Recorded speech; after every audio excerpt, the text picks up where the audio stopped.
This is my introduction. I want you to meet Maddie.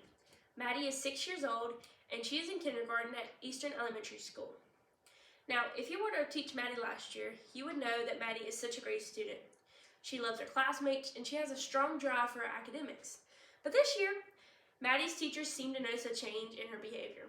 When confronting Maddie about this behavior, Maddie's teachers found that Maddie's parents were in the middle of a divorce. Maddie also noted that she has 5 siblings, which she said makes life even harder. Now, while all of this is very tragic and disrupted Maddie's school life very much, she found peace in Miss White's class. In Miss White's class, you can find toys, you can find bright colored balls.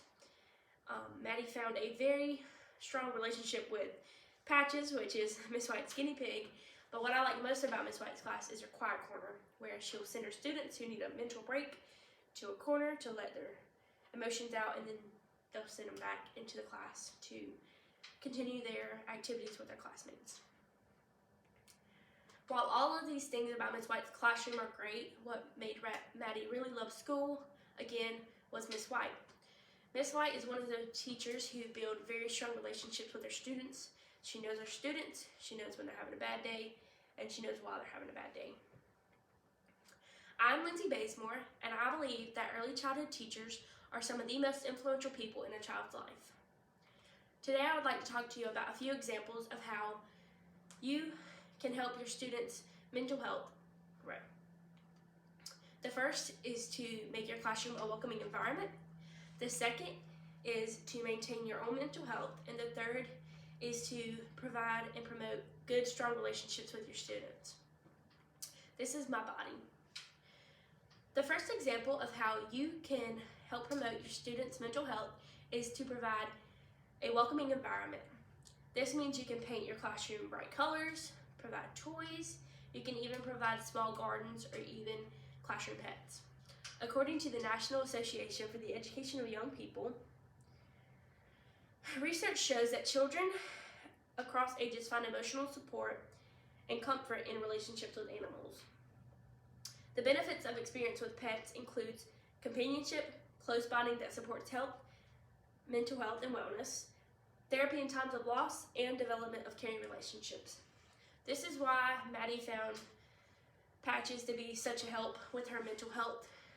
This statement, it really helps animals, gardens, classroom, bright colors, they all correspond with good mental health for children.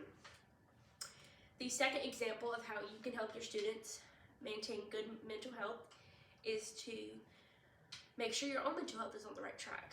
Now I know you're probably like, Lindsay, stop. There's no way an early childhood teacher can have good mental health with what they deal with. But I promise you, it's possible. You can do this by taking a break, whether that be a coffee break or a vacation. One thing I like to tell teachers is that if you are in a bad mood in the morning, do not continue to walk in your classroom like that. You need to take a break right then and there, even if it's in the morning, even if you haven't even started today. Take a break. You need a break because according to the research from the 0 to 3 journal, it was found that the direct association between teachers' depressive symptoms and toddler behavioral problems suggests that the children may learn and react to from teachers' negative mood problems. This means that if you're having a bad day and your students notice it, it will affect their behavior in a bad way. So make sure before you step foot in your classroom that your mental health is good. And if something happens that ruins it all, take a break. Ask a teacher next door to maybe watch your kids for 1 minute, even if it's just to go to the bathroom and splash some water in your face. You need to do something. Do not move forward in that bad mental state. The third example of how you can make sure your students' mental health is on the right track is to provide strong relationships for your students. This means that you know your students. You can, at the beginning of the school year, give an oral test to see what their personalities are like. This also means that you are a listening ear for your student, that you are the person that they can talk to whenever they're having a bad day, whenever their mental health is bad. You need to be that person that sticks with them no matter what.